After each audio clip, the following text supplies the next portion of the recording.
Well, welcome to the Living Library, and I have Jamie Parker with me once again, and we're just going to have a conversation about an initiative that she has started. And as always, anyone who's watching this, please feel free to claim this time that you're watching this conversation as an hour served or as time served at the Karmic Margin Call Project Time Bank. So this is a service that you are providing, being able to open your heart and open your mind to what somebody is offering is a service, and I want to normalize that. I want to help others to understand that listening and being open to listening and receiving new ideas and new information is an act of service. So, Amy, we're just going to get right. Amy, why did I call you Amy? Jamie. I have a lot of To Amy's. wake us both up. I have a lot of Amy's in my life at the moment. So Yes, you yeah, do. You do. about that. So yeah, Jamie, just go ahead and take it away and just tell us a little bit about the Blue Chalk Project. I just want to start by expressing my appreciation for Mike. He just provides an amazing space for, I love what you said, normalizing Mhm, listening and taking information in is, I think, normalizing that as an act of service mhm, is just amazing. And so I hope everyone who's on this call really does that, because especially someone who might have an idea that they would be voting red in our country. So mhm, maybe this is a good time for, just, seeing this behind me, that might bring up some triggers. mhm, So let's just be with that for a second, mhm. and be with each other as humans. And yes, this is going to be a very political conversation. Yep. So strap your seatbelt on and get ready, because we're going to have a bit of a controversial conversation, I think, for some people. Mhm, So let's do that. Let's dive right in. So, mhm, um, so I was very disheartened, as I think a lot of people were, after the debates between Joe Biden and Donald Trump. And I think, we were a lot of Democrats were very disheartened because we could tell that Joe was not up to snuff in terms of being ready to take on another 4 years, maybe another year or mhm, two, but not another four.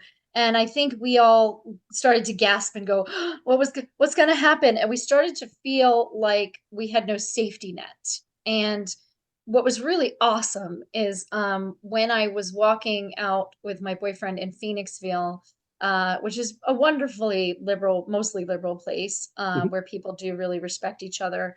Um, you know, I saw this blue heart on the Perkiomen, or not the Perkiomen, the Schuylkill Valley Trail, Schuylkill Valley River Trail. mhm, And it was right before this bridge in Phoenix. So it was beautiful. And there was a blue heart and it said vote blue. And mhm, I was like, thank you for putting this here, whoever this person is, and making me realize I'm not alone, and I'm not. Um, there is hope, right? mhm, And so my boyfriend, I wrote, I took an arrow and I wrote this because they left the chalk next to it, and he took an arrow and we wrote, vote blue no matter who, right? Because we were like, okay, no matter who runs, no matter what happens to Joe Biden, we are voting for not necessarily a person, but more of a concept, a mhm. construct, and a societal symptom, which is, this there's two sides to the coin. And I have a lot of Republican friends and people who, are gun owners, and people who are, may not necessarily believe in abortion and all of that, right? I have really good friends actually that I hang out with. In fact, I'm going to be seeing them this weekend. Mhm. Um, and you have to be respectful of people's beliefs, right? Because we're in this country for a reason. This country is all about, being able to express your beliefs and going, okay, I might not agree with you over there, but I don't have to shun you or make you feel bad or yuck your yum because you feel that way, right? And maybe you feel that way for a really good reason, right? Um, so and that's fine. But I think there is so I'll talk about the Blue Chalk project, and then I'll go into like more of the the underneath. Okay. So the Blue Chalk Project is basically taking that one chalk. I have no idea who it was, by the way, but I'm Mhm. very grateful for them. Um, and and giving people a space where they can go, which is bluechalkproject.org, where they can see the 3 steps that are involved. It's just, get some chalk, go somewhere public, and write about what you care about. Right, that's it. And if you're inclined to vote blue, that was what inspired me, which is why I have this is our essentially our logo and our homepage image, so you'll know you're in the right place. But bluechalkproject.org, and I wanted to get that set up first so that people would have a hub and a place to go. Um, and the beautiful thing is you don't have to be 18 to chalk. Yeah. You can, you might not be able to vote, but you do have a voice. Hmm. And you might have a different voice than your parents or your aunts and uncles, and you have a viewpoint too, and your viewpoint matters. Hmm. So go and, Michelle Obama during the DNC just said, my mom was very clear with me, go do something. Go get something. Or no, she was the one who said do something. And then Kamala said that her mom was built from the same cloth as Michelle Obama, which is go out and do something. If you don't like what you see or you want to see something different, go out and do something. Hmm. So this is something you can do, and it's really simple, and it's a movement. It's not a moment. It's a movement. It's a it's a thing you can do no matter what. If you don't like the regime, Hmm. if you don't like what's going on in your world, go write about it and put it somewhere where people can see and have a real voice in it. So that's what the Blue Chalk Project is all about. And so I'm encouraging you to go out and do this and write hashtag Blue Chalk Project next to it, or when you post it online, put hashtag Blue Chalk Project, and then we can find you and we can search for you and we can put you on our website. And so you'll start to see we've had some people, putting stuff on social media, and we're posting it. We're taking those pictures and posting them on our website. So Hmm. that's the Blue Chalk Project. It's very simple. It's just go out, and if you want to encourage people to vote blue, even if you're not old enough to vote yet, go ahead and do that. Hmm. It is something you can do. And Yeah. especially, I think people now are kind of polarized by knocking on doors and making phone calls and getting so many texts. It's like, what else can we do? I saw this other thing that was really cool, where people were taking blue sticky notes Hmm. and putting them on the back of baseball bathroom stalls. Hmm. And so when you go to the bathroom, you're looking at a sticky note, and it's not vandalism because it can be thrown out, and someone who might be Republican who doesn't agree might take it and throw it out. But still, you're putting Hmm. it out there. You're putting your voice out there. So it's just little things you can do to kind of put it in people's heads. But I think that um, it's difficult to be on the fence right now. Like a lot of people I know are on the fence, and they're like, what do I do? Like the Hmm. choices don't seem great to me. What do I do? And I usually have a conversation with them like, well, what do you care about? What matters to you? Hmm. Right? Start there. Because we can all say we care for our kids. Now, someone might want to own a gun because they care for their kids and they want to protect their kids. I'm not one of those people. You will never see a gun in my house, but I don't shun the people who do that if they know how to use it and they keep their bullets and guns locked away and safe and separate, and they feel that they could use it effectively if they were called to do so, then that's your yum. Go and do that. I'm not going to criticize you for it, and I'll still be your friend over it. It's not a big deal. But we both care about our kids, and we can get behind the same sentiment. We can come together on these things. So, I mean, yes, this is a political conversation about voting blue, but it's Hmm. also, hopefully helps people empathize with each other so that we can get to common ground.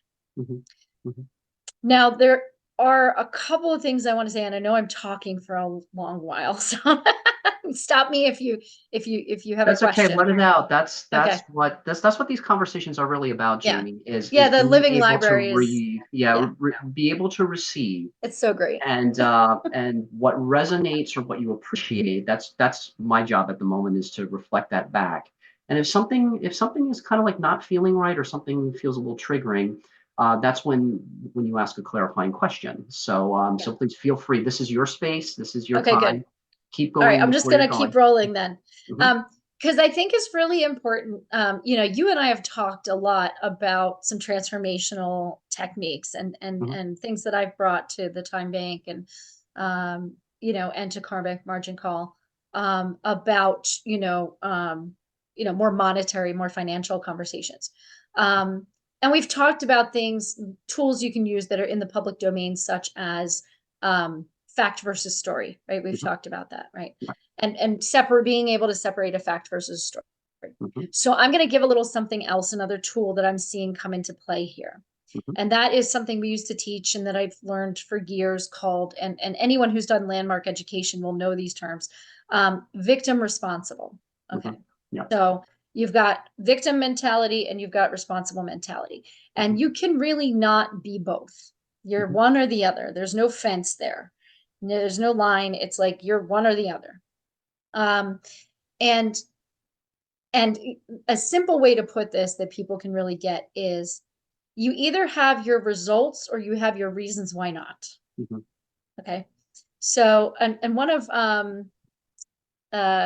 my son's teachers, I just went to back to school night, and one of my son's teachers said, um, something, oh, what did he say? It was something, give me this, not excuses.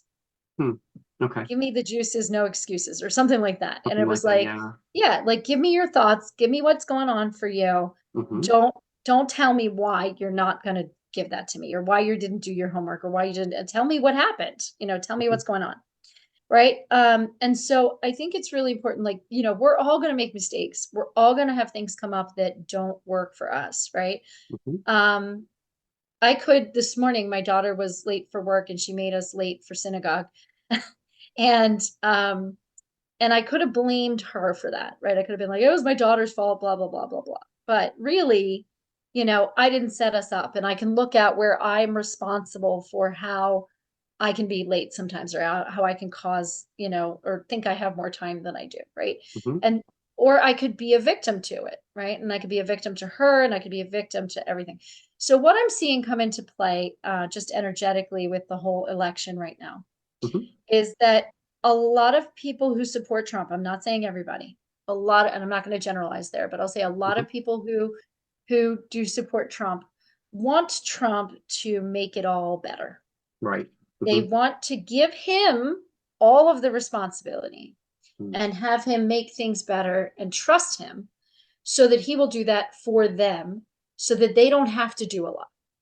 mm, And I grew up in a household where my father was that. That was my father's mentality. And mhm, anytime something would happen that didn't go his way, his mentality was a very victim mentality of mm, it's that person's fault, or it's that person doing that to me, or it's that circumstance, right? And it was never his problem or his responsibility. So I just want to encourage people who might be watching this, who might be on the fence or might be thinking about Trump. Think about in your life, are you a person who feels like you can really take on your life and like all this, inflation and, you know, um, things that are being put on you by the government or things that are happening in your life. I know these are things that are going on.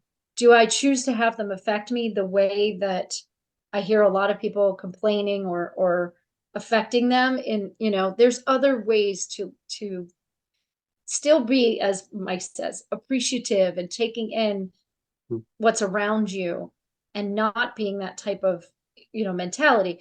So that's one side of the coin. mhm, And then you listen to someone like Kamala speak, and I'm not saying she's perfect. I'm definitely not. But you listen to someone like her speak, and you realize, and Tim Walz completely embodies this, right? Tim Walz could have very easily been a Republican where he grew up, what he learned, what he, dealt with. He could have very easily fallen into that mentality. And what did he do? He signed up for the military. He became a coach. He became an advocate for LGBTQ plus teens because he felt that a football coach would be a really good example of being the advisor for that group, right? mhm, mhm, He decided to do what was outside of the box, and people didn't care about his politics. So at the end of the day, it's not even about the politics. It's about Mhm. who are you going to be in the world, Mhm. right? How are you going to react to the world around you? Are you going to be a victim to it, or are you going to be responsible about it, Mhm. right? When I saw that blue heart, I was like, wow, how can I take this to make other people feel the way I feel right now? Like there's hope in the world. Mhm. And this was before Kamala decided to run. And I have to be really honest too. I'm just going to say this. I was not a fan of Kamala. In Mhm. fact, when the primaries were ran a few years ago, and she was against people like Bernie Sanders and Elizabeth Warren and Mhm. who else was running at the time? And that was Joe Biden when Joe Biden was chosen, right? She was like 6 or 7 on my list. I even had Pete Buttigieg and Amy Klobuchar ahead of her. Right? If you remember those names from that particular election. And I'm not really big, guys, on, you know, um, knowing people's names in Yeah. politics, but for some Yeah. reason, it's sticking with me this time, right? Mhm. Because I do care what world my kids are growing up in. I do care about that. So it becomes a natural thing when you start to really care on a deeper level. Mhm. So now I know these names, and and I'm not sitting down and trying to learn them. They're just coming in, and I'm Mhm. naturally, intrinsically knowing them. And but Kamala was not at the top of my list, and she wasn't because I thought she was too hard. She was a harsh, come at you kind of person. But I mean, think about what she was doing at the time. She was coming from a criminal prosecutor background, right? Mhm. Yep. So her mentality was, I'm gonna run this mother, right? And I'm gonna be really harsh. And I didn't that energy kind of rubbed me the wrong way. Mhm. If you look at her now and how much she's grown, and people say, I haven't heard from her at all as a vice president. I don't even know what she is or who she is or what she does. And I say, what I say to people who say that, I say, well, you're not supposed to hear from a vice president. A vice president is like a smoke alarm or a Mhm. canary in a coal mine. If they Mhm. go off, or if they're doing something, or they're running their mouth or whatever, they're not being a good VP. They're Mhm. supposed to be there to help the president shine and back them up. And she has done Mhm. every bit of that. So the from what she's done in her office now, and from who she's become, that she wasn't a couple years ago. I actually voted for Elizabeth Warren, so I'll clear that up if anybody had that question. I voted for Elizabeth Warren because I think she's just a gem. I think she can be very hard too, but her policies were so sound on what to do and help people achieve free health care and free education in this country. We need universal health care. Those are the two biggest things that I care about. If you ask me, Mhm. what I care about the most, it's healthcare and education. And you know this because I vote with my dollars on both of those things. I had my kids in private school. I had my kids doing all sorts of healthcare alternatives that really help them to grow as Mhm. people and to protect their gifts when they came into the world, and not be like shoving stuff down their throats, but really, really seeing the beauty of who they were in the world. And maybe you'll hear from my son soon because he's excited about Blue Chalk Project too. Um, so maybe we'll bring him in for a little bit. But I want to, just put out there that like there's this mentality that Elizabeth Warren embodied that I felt was most appropriate at the time. And most people would not vote for her. She's a progressive and she wants a lot of change. Mhm.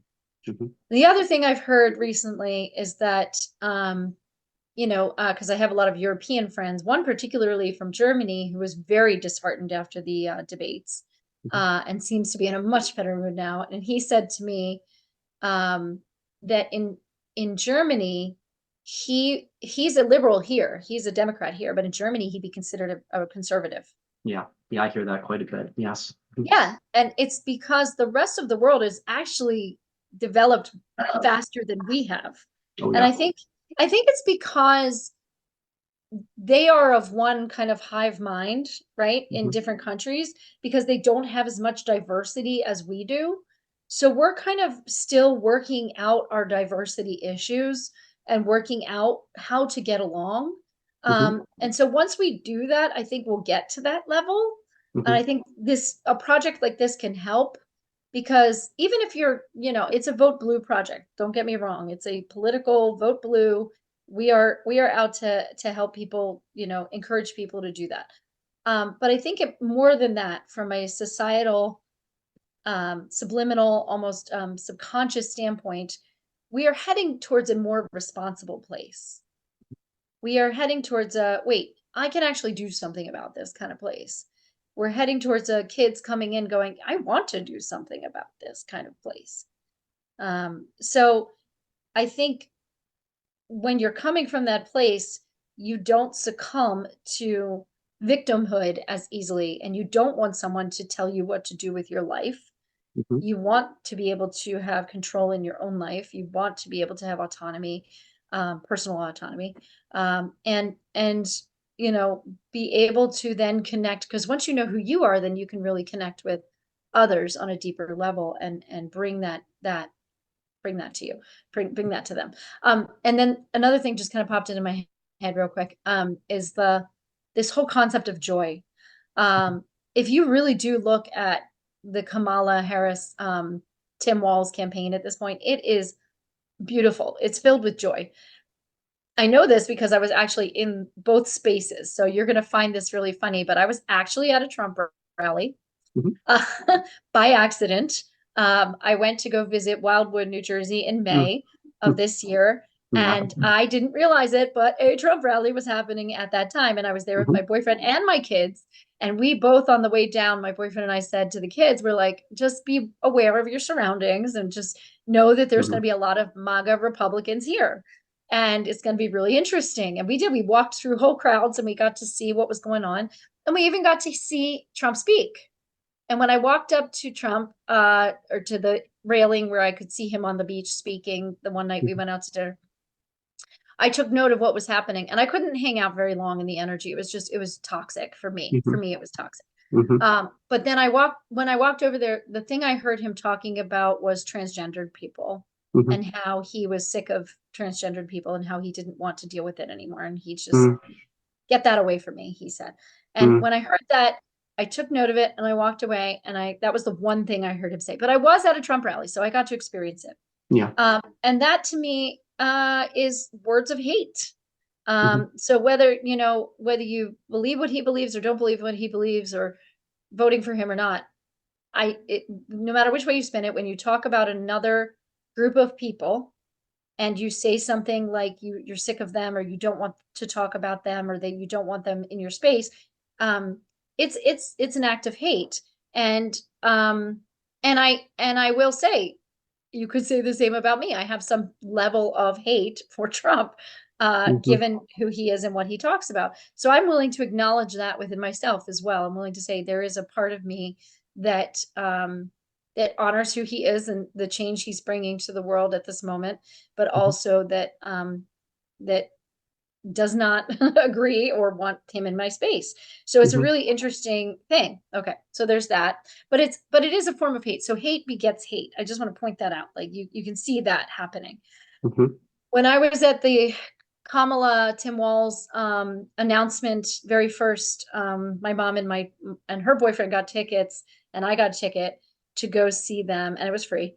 Got to go see them in Philadelphia. And you can even notice in the demeanor and the way I'm speaking, it was wonderful. It was Mhm. so enlightening and fun. And yeah, was there talk about the other party and how silly they are and weird? Absolutely. There was that. Mhm. Was it the focus? Not at all. If you ask me what they spoke about the world coming together. They spoke about unity. They spoke about being able to value each other as people, and as young people and old people, and gay people and straight people and all sorts of people in the world, being able to bring, um, prices down on things and help minorities in deeper ways, and find programs that work for people, and work together and listen to each other. And and they were laughing and enjoy with each other, and they were hugging, and it was just a whole different vibe. It was Mhm. a whole different vibe. And I want to share that from my personal perspective. If you're on the fence, what world would you rather live in? So Mhm. I think, I deal I with don't you, think it's God. that's right, Lulu. That's right. She can interrupt all she wants. In fact, I could go get my son now if we want to see what he has to say about Blue Chalk Project. Would that be okay? Yeah, sure. I'd like to take a moment and respond and Yes, please do. Please just respond. yeah, do you want to say hi? Sure. So Yeah, let's say this is hi. all about youth. Hi. Yeah, no, This is all about there's the world moving forward. yeah, and I think just being aware of what that energy is feeling, what that energy is, like, like I agree when it comes to the energies of what's coming, what I sense from both different parties. There's definitely more of a competitive, edgy, um, put down type of energy with with the right, and I don't want Yes. to demonize or Oh, make a sure. judgment about that. Yeah. Um, uh, and what I'm noticing on the left, and this is my personal experience, is that I feel like politics is almost like a distraction from having the deeper conversations. Now, Yeah. I don't know if that kind of an energy, that kind of positive vibe type of thing is what I would think of as spiritual bypassing because I mean, as you know, I have a lot that I'd like to be able to give, and I've been asking Democratic candidates, hey, are you open to a conversation? Because I think, we can solve this problem, irregardless of the outcome of any election. And Yeah. my experience with that has been, look, I'm not interested in talking to you unless I can count on your vote. So that's just been my personal experience, and which is why and I'll be open about this. I was a registered Democrat up until January this year, and then I re-registered as an independent. Yeah. Mostly because of my ministry training. I've been encouraged to be neutral or try to be as neutral as possible. And I can't hide the fact that I have liberal values. I definitely align more and I resonate more with progressivism. Yes. Um, and that's just yeah, that's just one of the things that I'd like to, and why I'm appreciative of this conversation is, you know, when the election is over and when all is said and done, how can we make it really mean something? Because to me, and this is your living library conversation. I don't want to make this about me, but No, please. I love the dialogue. I don't want to I just want to be a speak talking my head. yeah, I want to speak my truth about this. It's kind of like there's all this energy and all of this emotional investment in the election. But then once the election is over, it's kind of like it's kind of like, okay, well, you won or you lost or whatnot. But the people who still have something to give, something of value to give to help Mhm. everybody come together and have more meaningful dialogue. It's like we don't exist. It's like nobody really cares anymore. It's like we won, Yeah. and now it's about either the gloating or the lamenting. So Right. that's my I my think personal what you opinion. s yeah, what you said at the beginning, this is really, and I sense your frustration. I get it. Yeah. I get a lot of frustration, especially around political conversations, because I'm willing to have those conversations and get a little deeper with them as well. Mhm. And a lot of people are fearful of that because they don't want to lose they've seen a lot of things happen with friends and family, and this it becomes a wedge um sometimes. And sometimes it doesn't. So sometimes it can actually deepen uh the way the appreciation you have for each other. So I appreciate you saying, I'm an independent now, and this is, I became this way because I want to really be at peace with both sides and be connected to both sides and be connected to people of all backgrounds. And I get that. I get that from a lot of people. Um, and that, oh, do we have kids turning off lights? But I think what you said at the beginning of that is really truthful for what happens in our world around any conversation, whether it be financial, whether it be education based, whether it be political based.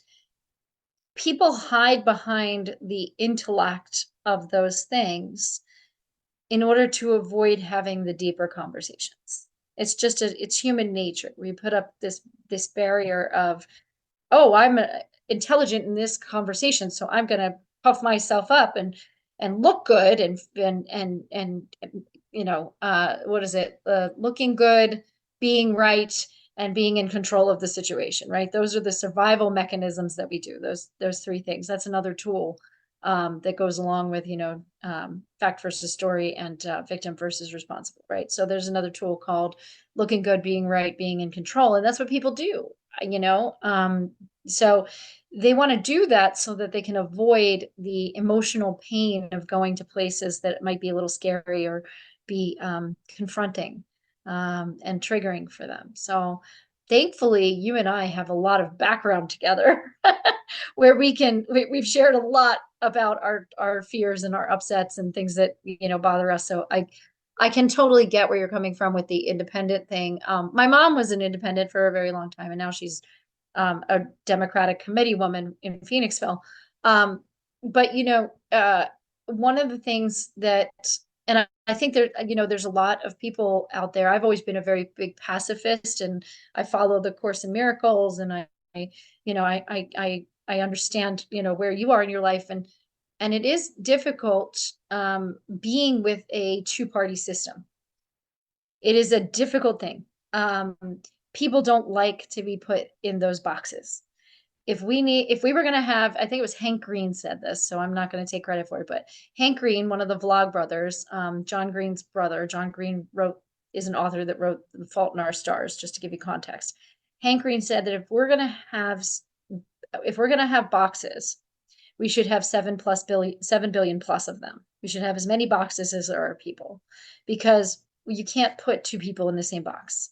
And even today, I went to the YMCA, or I went to Identigo, I think it's called, to go get my fingerprints done, to check the a database somewhere to make sure that I'm okay to be in the building and teach children at the YMCA. Right? They always get you fingerprinted, and I'm looking at my fingerprints and I'm going, wow, it's like our own human QR codes. Like they're not the same. No one's the same.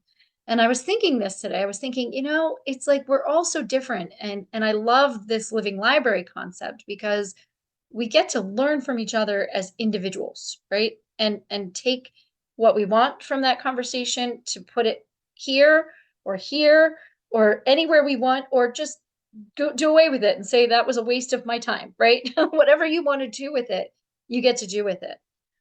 So to be put in this box of, am I left leaning? Am I right leaning? That goes against people's nature. Um, and people that are in this constant victim or survival mode really have a hard time with gray or rainbow, I should say.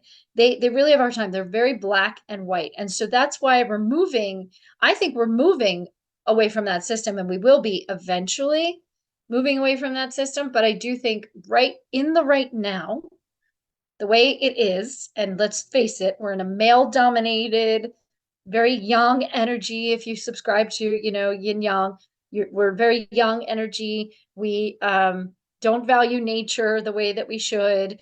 We're just in a wartime. What we do, we're starting to see how the past has gone for us, where where the way to take over a country or to to claim something as our own or to dominate it is to go to war, right? So there's these very forceful sort of energies that we're dealing with, and um and that's one way. And then there's this other place where you're coming from, where I'm coming from, that's a very different energy. It's you talk about it in terms of time and Chronos, and what's the other one? You can take yourself off mute. Yeah, Chronos and Kairos time. Mhm, Kairos, yeah. And mhm, so that's the energy that comes up in time, where you're flowing versus I have to do this at this exact time, right? And right. Hmm. yeah, so that's very yang energy, and the other one's very yin energy. It Hmm. flows. So when we're talking about energy and politics as a symptom, she's so cute. You have to go out and chalk, because she sounds like when she wants to chalk a lot. Um, Yeah, when we're talking about the different energies, like kids are in that flow. They're in that flow energy. They don't care that you're on the on a video call trying to talk to me about stuff. It just is what it is to them. But that's where we're headed. And so I think if you know that, then and you know that to be true, then you know that the blue party, the liberal party is headed more in that direction than the regime that is still kind of the old way of looking at things. So I know it's hard to make that decision. I will say that if you're voting independent or you're voting in a different way, then you're not you're kind of moving away from that forward way, you know? It's you're yes, you have a voice to take your vote away from both, but you also are taking away from that, I think, that forward progress.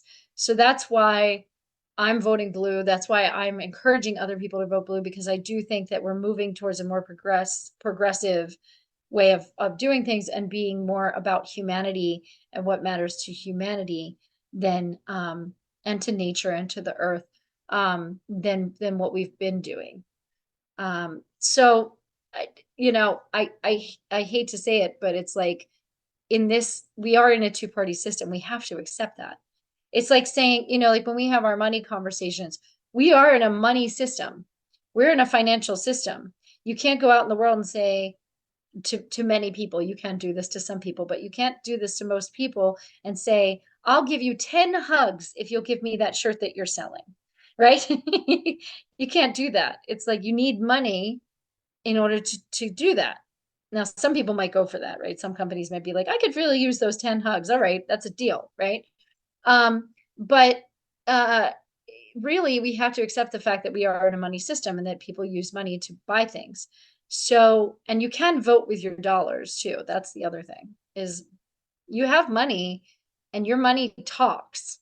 So you can choose to buy something that might be more earth friendly, or that might be more, good for your body health wise or whatever. Or you can choose to, do something else with it. But you're still voting. Like you're voting on what you're voting with those dollars.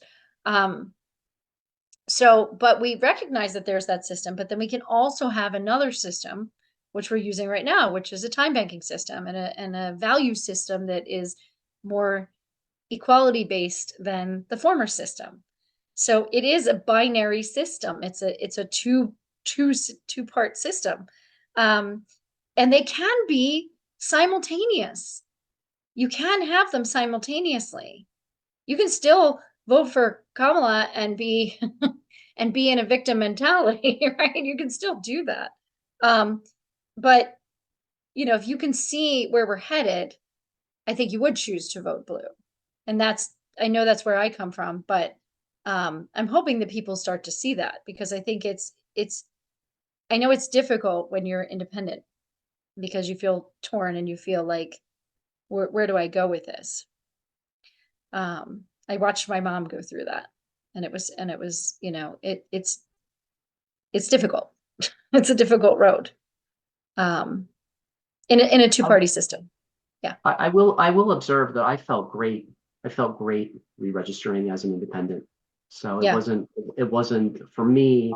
I can empathize and understand how someone going from independent to choosing a party, might feel great Yeah. for When them. they For vote, that's me, what I'm talking about. Yes.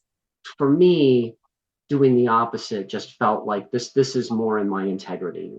Because Yeah. yeah, just because I want to listen. I want to listen to both sides. I want to. Hmm. I'm yes, it's a two-party system, but my observation is I feel like both sides are portraying themselves as the good guy while portraying the other as the bad guy. And I think Hmm. that makes me feel that politics doesn't really have the answer. They want to convince us that they have the answer, Hmm. but it's connecting like this. Like if I'm going to be shamed for voting either way, then that that's not really giving respect to what I really feel and what I really have to say and what I really have to offer. Hmm. It's just about it's really about participating in a poll to me than it is really giving me the space to, to benefit from, what I have to offer, what you have to offer, what anybody has to offer. And that's just, yeah, that's just why it's I think that's why it's hurtful in a lot of ways because, when you make a decision and you're shamed for having a perspective, whatever that perspective is, that just feels Mhm. regressive. Yeah. Like, yeah, that's just my honest Yeah, take. I hear you. I was discussing not necessarily choosing your party, like who you identify as, but when you go to vote, how difficult it is to make that decision from an independent place, knowing that it's almost like your voice isn't heard because it is a Mhm. two-party system.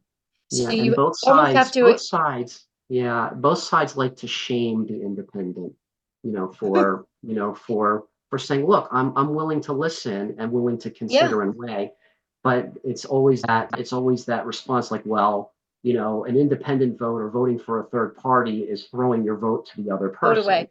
Yeah, Mhm. it's not, but it's not that. I don't necessarily see it that way. If you are registered as an independent in this country, what you lose out on is a voice within a party. So, like for instance, and I'm gonna break this I down for never people had because that to begin with, but go ahead. yeah, well, that's what I'm saying is if you choose not to vote in a primary or specifically in that party, like the reason I'm registered Democrat, besides the fact that it is more in line with who I am, and I still feel like I respect a lot of Republicans and a lot of Republican beliefs. Okay, coming from a Democratic place. But it is just always who I've been, you know. I was kind of the black sheep in my family. My family was all Republican, and I was the one Democrat. So I chose it. I had to actively choose it, right? Um, so I chose it based on, you know, how I felt about at the time when I was a kid. Um, and I knew pretty early on that I was a Democrat, probably around seventh or eighth grade, my son's age. Um, that that was going to define how I voted in the future and whether or not I wanted to have a voice in a primary, be able to vote on like the way the rules are set up right now. And they can change over time. Our country is barely, that old compared to, European countries. We're not that old, guys. So there's a lot that can change. In fact, one of the things that I do hope changes is that the electoral votes will go away, the electoral college, because it's an outdated system. It's not a system that serves us anymore because we're not horse and buggying it. We actually can all pretty much make it to a polling place and go vote, and get all of our votes counted. So we don't need representatives. We can self advocate in this world that we live in, right? And it's a big thing I choose to do as being a responsible person when it comes to healthcare or other things. I don't blame the system. The system sucks. And I hope one day to run for office or do something so that I can actually change that system, especially when it comes to unemployment. I went through the unemployment system and it was just excuse my French, it was a shit show. So it was terrible. And I would like but the opportunity to fix that someday. I'm currently on the municipal authority for Upper Providence, and I work with water, wastewater, and stormwater. So when stormwater comes and we've got a problem, I can report it and I can say that has stormwater runoff that causes debris and can flash flooding can cause lives to be at stake. So let's do something about it, right? So it's doing something about it. um, from an independent standpoint, you miss out. It's a fact. You miss out on being able to vote, within a party primary, unless the independent party, like when Ross Perot was a big deal back in when we were, in high school. I think back you and I were probably in high school at that point when Ross Perot was like the one independent that actually made it to the ballot. And I would say that RFK is probably getting pretty close to that, but not the same status as Ross Perot. He actually got to participate in debates and had Mhm. enough votes to do that. Well, I think Um, RFK is endorsing Trump now. Yeah, I think so. I think he dropped out, Mhm, right? But he was mhm, doing that. So, I think, but like if there was ever, if the independent party ever got more candidates than that at a higher level that were popular, you would be able to participate in a primary of of those people. So, but right now it's so binary. It's so polarized that you get one or the other. And so I don't necessarily feel that your vote is being thrown away, but I do feel like you miss an opportunity to further more of what you want. It might not be exactly what you want, but it's more of what you want than the other, right? So you have to kind of reconcile in yourself what that looks like. And I think that's difficult to do. I don't think it's easy. I think choosing an independent road, you might feel really good about it as a person, and that's really your identity. And I'm not yucking your yum. That's awesome. Good for you. But you don't give yourself the same opportunities, and you also, yeah, at the level that you could if when it comes to voting time. mhm. I don't think I ever had those opportunities to begin with, Jamie, to tell you the truth. Yeah, you I you do actually feel that way. I know you do. mhm, I know you do, because in a way, can I challenge you? please do. Okay. Mhm, In a way, you are victim to a lot of what happens on the internet and a lot of mhm, the things that you've shared your voice here and there and everywhere on what you believe, and you've been shut down. mhm, And that's when you're like, "Ah," it doesn't stop you, so you are responsible there. You're like, "Okay, I'm gonna just keep going in this area mhm, if this area is gonna shut me down." But I've heard you complain about, the Mark Zuckerbergs of the world and like, mhm, because you're a victim to their power. mhm. And sometimes it feels like there's nothing you can do about that. And what I've done recently is I have taken responsibility for that. I've dealt with, and this is my story, and this is something that I've identified recently, is Mhm. that I've taken on a lot of the blame and a lot of a lot of the responsibility for starvation in this world, Yeah, you have. and that's too much to take on. It is. And For one the person, it is too story, much. right? The story I've been telling myself is because I've done something wrong. It's that I'm not participating in the system the way I'm supposed to be, or I'm not telling the right people the right things. And I've kind of put that story aside, to tell you the truth. Mhm. I mean, I feel completely in my integrity, being able to say this and to ask for a little bit of accountability.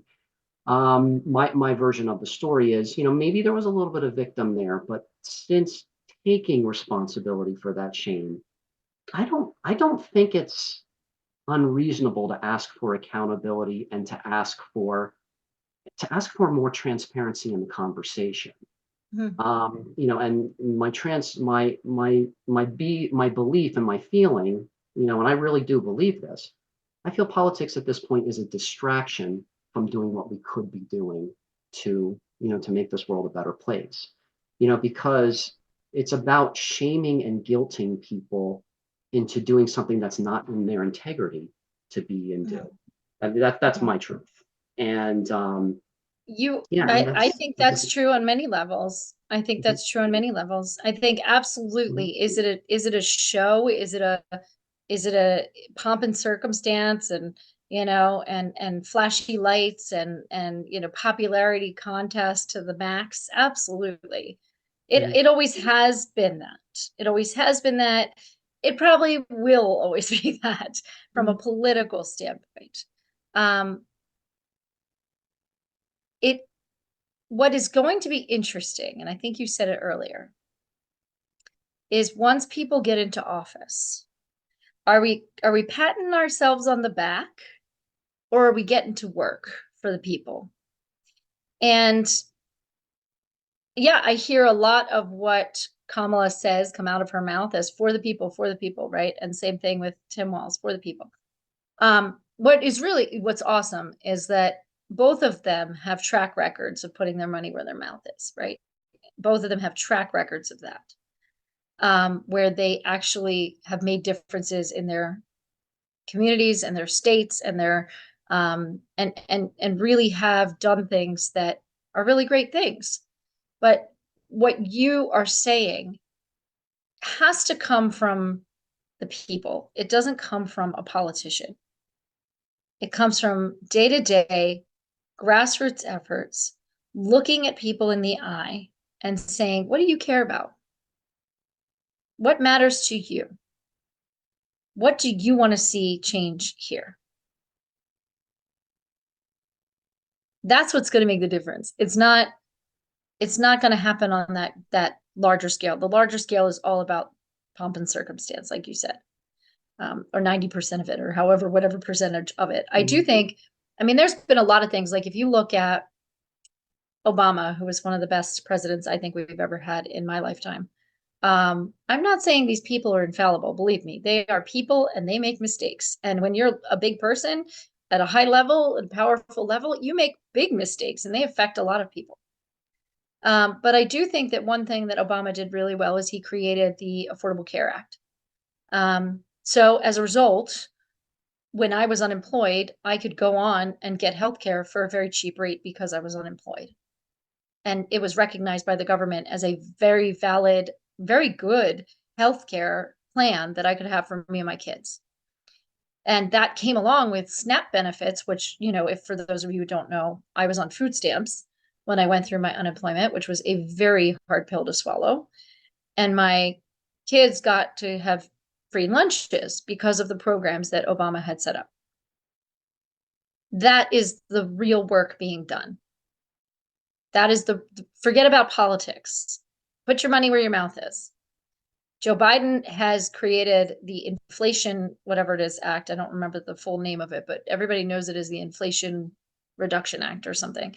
And he's working to put things in there that not only reduce the inflation, but also protect the environment.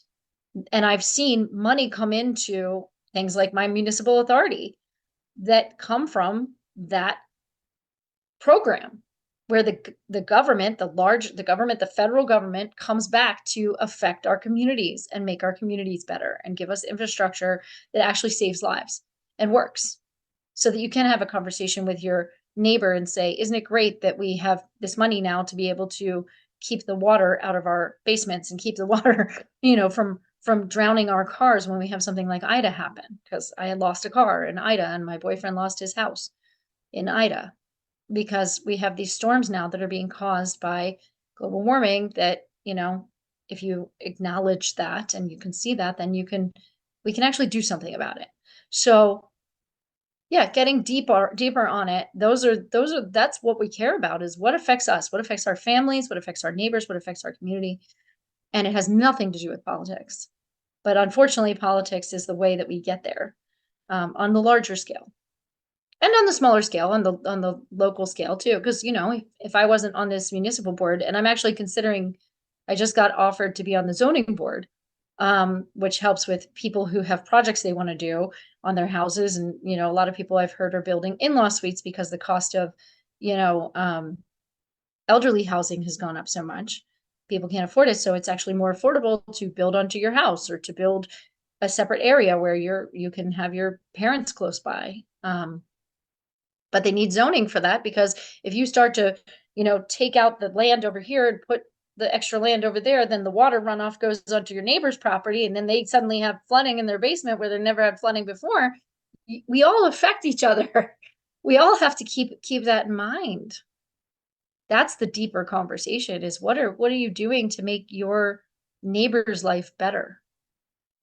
And that, I think, is the conversation that you've had, Mike, all along, is not necessarily I'm responsible for the world's hunger, but how can I make it so that less hunger exists in the world? If you come from that place, then it's not I'm so shameful, I haven't done anything, or I'm so, I'm a victim to this. It's more like, okay, what can I do today to make sure that less people go hungry in my world? And asking that question every day, if that's the thing that matters to you most. And I think if we encourage our kids to do that, like, what is it that matters to you most? What do you want to see different? And that's where I think the Blue Chalk Project really comes into play. Is like, what do you want to talk about? We give ideas on the website, but we don't say, go talk about this. We say, here are some ideas to get you started. And of course, they're all liberal ideas. Um, but they're ideas nonetheless. They improve the world, you know. So with that said, I would like to call Evan up if that's okay, just to do a little thing and say what he thinks. Is that all right? Or did you want to reflect some more or say anything else? Sure, no, that's all right. I don't, like I said, this is your conversation. So Well, so yeah, let's. I do want to ask before Evan comes up. I do want to ask Mhm. this question. I know we're running out of time, but I do want to ask, have I made you feel in any way like you were judged or made wrong in this conversation? Because that is not what I want to do. And so Mhm. if there is a place where I did that, I want to take responsibility for that and I want to sincerely apologize for it or be able to see where I came from that might not be a good place to come Yeah, from. no, there's no real need to apologize. No, I do feel judged, because I understand what I'm trying to do, and I'm trying to hold space for others to begin to understand it. And I think I have a good idea about why there are blocks and why, how I can better work through those blocks. But yeah, I do feel a little bit judged, and it's just because yeah, it's just because I don't think this is something that's going to be fixed through politics, and I don't think it's. I think this conversation that we're having here is exponentially more effective than who I vote for, at the polling office. You know. Mhm. I agree with that too. I Yeah. do. I wouldn't be having the conversation if I didn't. And that's why we took the time to do this. So I do want to express that. Is there was Mhm. another video we did right before this that was more of an ad for what I'm doing, to help perpetuate that. But really this is about us having a real honest conversation and being with each other about where we come together as humans on a one-to-one and honor each other. So Yeah. I apologize for my judgment. No, no, and I there's no need to apologize.